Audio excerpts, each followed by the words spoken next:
తెలంగాణలో తక్కువ ఫీజులతో high quality results ఇస్తున్న ఏకైక సంస్థ తిరుమల్ ఐఏఎస్ ఇన్స్టిట్యూట్. దసరా పండుగ అంటే తెలంగాణలో చాలా పెద్ద పండుగ. ఈ దసరా వేళ రైతులకి డబుల్ బొనాంజా ప్రకటించబోతుందా తెలంగాణ ప్రభుత్వం అనిపిస్తుంది.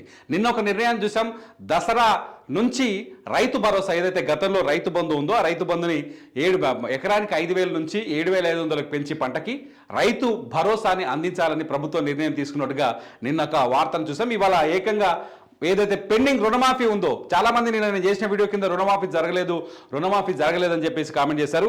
అయితే పెండింగ్లో కొంతవరకు రుణమాఫీలో 4వ విడత పెండింగ్లో ఉంది. 4వ విడత పెండింగ్లో ఉన్న వాళ్ళు ఎక్కువ మంది ఎవరున్నారంటే రేషన్ కార్డులు లేని వాళ్ళు, ఏదైతే ఆధార్ కార్డు నెంబర్ లింక్ లేని వాళ్ళు, తండ్రి కొడుకులు విడిపోయి ఎవరి పొలం ఎవరి పేరు మీద కుటుంబాలుగా విడిపోయారు కానీ భూములు పంచుకునే వాళ్ళు, ఇటువంటి చాలా మందికి రుణమాఫీ టెక్నికల్ సమస్యలు ఉన్న చాలా మందికి రుణమాఫీ జరగదు. అట్లా 5,54,000 మంది, మొత్తం ఎంతమంది అంటే 5,54,000 మంది అట్టున్నట్టుగా తెలుస్తుంది. 5,54,000 మంది. ఈ 5,54,000 మందిలో 4,25,000 మందికి ఈ దసరా పండుగ లోపు రుణమాఫీ చేయాలని ప్రభుత్వం నిర్ణయించక తెలుస్తుంది. ఎందుకు ఈ 4,25,000 మందికి చేస్తూ మిగతా వాళ్ళకి ఎంత చేయట్లేదు అంటే ఎవరైతే కరెక్షన్స్ ఉన్నాయో ఈ కరెక్షన్లో ఉన్న వాళ్ళు ఫ్యామిలీ గ్రూపింగ్ ప్రక్రియ ఉంది, లేకపోతే బ్యాంకుల్లో సమస్యలు ఉన్నాయి. ఇవి అన్నీ ఇప్పటికే ఏఈఓలు ఊర్ల వెంట అంటే ఇళ్ళ వెంట తిరుగుతూ ఏఈఓలు ఏం చేస్తున్నారంటే డీటెయిల్స్ సేకరిస్తారు, వాళ్ళ సెల్ఫీలు తీసుకొని యాప్లో అప్లోడ్ చేస్తూ ఉన్నారు. ఈ రుణమాఫీ యాప్ ఒకటి క్రియేట్ చేశారు, ఆ యాప్లో అప్లోడ్ చేస్తున్నారు. వాళ్ళకి క్లారిటీ ఇప్పటికే దాదాపు 3,10,000 మందికి పైగా ఈ క్లారిటీ వచ్చేటట్టు తెలుస్తుంది ఫ్యామిలీ గ్రూప్లో.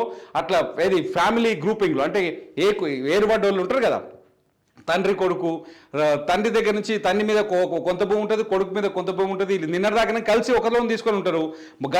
నిన్నటిదాకా ఇప్పుడేమో ఏరుబడ్డలు ఉంటారు. ఇట్లా ఫ్యామిలీ గ్రూపింగ్ అంతా దాదాపు 3,10,000 మంది, ఎక్కువ మంది వీళ్ళే ఉన్నట్టుగా తెలుస్తుంది. ఏదైతే కుటుంబాల మధ్య స్పష్టత లేని వాళ్ళే ఎక్కువ మంది ఉన్నట్టుగా తెలుస్తుంది. భార్య మీద బ్యాంకులో లోన్ ఉంటుంది, భర్త మీద బ్యాంకులో లోన్ ఉంటుంది. వీళ్ళిద్దరిని కూడా కలపాల్సిన అవసరం ఉంటుంది. ఎందుకంటే భార్య మీద తక్కువ లోన్ ఉంటుంది, భర్త మీద ఎక్కువ లోన్ ఉంటుంది. ఇది కలిపితే 2 లక్షల లోపు ఉంటే ఈ రెండింటిని కలిపి వారిని స్పష్టత ఇవ్వాల్సి ఉంది. ఎందుకంటే గతంలో ప్రభుత్వం చాలా స్పష్టంగా చెప్పింది రుణమాఫీ విషయంలో 2 లక్షల లోపే రుణమాఫీ చేస్తామని చెప్పింది. ఈ 2 లక్షలకి రేషన్ కార్డు ఒక కుటుంబంగా తీసుకుంటారు. రేషన్ కార్డును ఒక కుటుంబంగా తీసుకోవడం వల్ల ఏమైందంటే ఆ కుటుంబంలో రేషన్ కార్డులో 4 పేర్లు ఉన్నాయి. ఫర్ ఎగ్జాంపుల్ భార్య ఉంది, భర్త ఉన్నాడు, 2 పిల్లలు ఉన్నారు. ఈ 4 పేరు మీద బ్యాంకులో లోన్ ఉందనుకో, ఈ 4 పేరు మీద ఉన్న మొత్తం లోన్లు కలిపి 2 లక్షల లోపు ఉంటేనే రుణమాఫీ ఇస్తారు. 2 లక్షల పైన అనుకో ఇప్పుడు వాళ్ళంతా ఈ పెండింగ్ లిస్ట్లోకి వచ్చారనమాట. ఇట్లా వైఫ్ అండ్ హస్బెండ్ ఇష్యూ, తండ్రి కొడుకుల ఇష్యూ, లేకపోతే ఇట్లా రకరకాల ఇష్యూలు అవుతున్నాయి ఈ ఫ్యామిలీస్ విషయంలో. వాటన్నింటిపైన ఇప్పుడు ఒక స్పష్టత వచ్చినట్టుగా తెలుస్తుంది. వీళ్ళకి దసరా పండుగ లోపు రుణమాఫీ జరిగే అవకాశం కనిపిస్తుంది. వీళ్ళందరికీ ఫ్యామిలీ గ్రూప్ అంటే ఫ్యామిలీ కుటుంబాల విషయంలో వచ్చిన సమస్యల వల్ల పెండింగ్లో ఉన్న వాళ్ళకి దసరా పండుగలోపు రుణమాఫీ వచ్చే అవకాశం కనిపిస్తుంది. దాంతోపాటు టెక్నికల్గా అంటే ఆధార్ నెంబర్ తప్పుపడ్డ వాళ్ళు, బ్యాంక్ నెంబర్లకు లింకులు కేవైసీ లేకుండా ఉండటం, తక్కువ రుణమాఫీ అవ్వడం, కొన్ని టెక్నికల్ ఇష్యూస్ ఉన్నాయి. వీళ్ళలో కూడా కొంతమందిని యాడ్ చేసి మొత్తంగా 4,25,000 మందికి దసరా పండుగ నాటికి రుణమాఫీ జరగబోతుంది 4వ విడత. మిగతా వాళ్ళు కూడా ఇంకో దఫా జరిగే అవకాశం కనిపిస్తుంది. ప్రభుత్వం మొత్తానికైతే దీనికోసం 4,250 కోట్లని అవసరం అవుతుందని గవర్నమెంట్ అంచనా వేస్తున్నట్టు తెలుస్తుంది.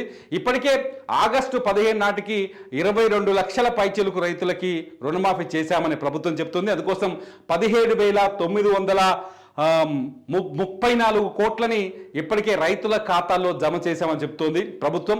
అయితే రుణమాఫీ పైన ప్రతిపక్షానికి అధికార పక్షానికి మధ్య అనేక వాదోపవాదాలు ఇవన్నీ పక్కన పెడితే ఎవరైతే అర్హులైన రైతులు ఉన్నారో వాళ్ళందరికీ రుణమాఫీ కావాలని మనం కోరుకుంటాం. కాబట్టి వచ్చే దసరా నాటికి మాత్రం 4,25,000 మందికి రుణమాఫీ జరుగుతాయనే క్లారిటీ మాత్రం ఇప్పటికీ ఇవాటికి ప్రభుత్వం ఇస్తున్నట్టుగా తెలుస్తుంది.